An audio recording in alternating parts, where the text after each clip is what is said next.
सांगलीमधील भारत सूतगिरणी परिसरामध्ये एकटी राहणाऱ्या वृद्धेला करणीची भीती दाखवण्यासाठी तिच्या घरासमोर उलट्या पंखाची कोंबडी गळा चिरून मारून टाकण्यात आलेली होती।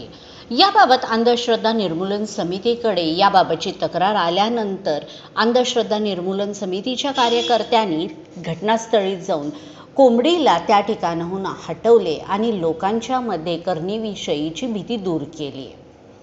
याबाबत अंधश्रद्धा निर्मूलन समितीच्या सांगली शाखेचे कार्यकर्ते राहुल थोरात यांच्याकडे वृद्ध महिलेला करणीची भीती दाखवण्यासाठी तिच्या घरासमोर उलट्या पंखाची गळा चिरलेली कोंबडी टाकण्यात आल्याची तक्रार आलेली होती। गेल्या 5-6 वर्षापासून अमावस्या पौर्णिमेला तिच्या घरासमोर हळद कुंकू गुलालने भरलेला उतारा टाकला जात होता, पण पहिल्यांदाच त्या महिलेच्या घरासमोर कोंबडी मारून टाकल्याची घटना समोर आली। घडलेल्या घटनेमुळे ती वृद्ध महिला भयभीत झाली। तिच्या मुलाचा करणी किंवा उतार्यावर विश्वास नसल्यामुळे त्याने आनिसला विनंती करून आईची भीती घालवण्यास सांगितले।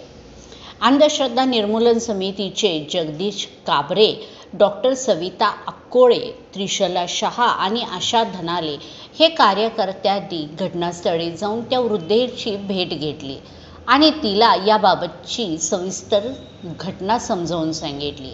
तिच्या घरी गेल्यानंतर पहिल्यांदा कार्यकर्त्यांनी आजूबाजूच्या परिसराचे निरीक्षण केले आणि मग ती मेलेली कोंबडी अंगणात जेथे उतारा म्हणून टाकली होती तिथे निरीक्षण केले। डॉक्टर अक्कोळे, काबरे, धनाले यांनी लोकांचे प्रबोधन केले। तसेच एका मोठ्या प्लास्टिकच्या पिशवीमध्ये त्या कोंबडीला कार्यकर्त्यांनी भरले आणि आपल्या सोबत घेऊन गेले।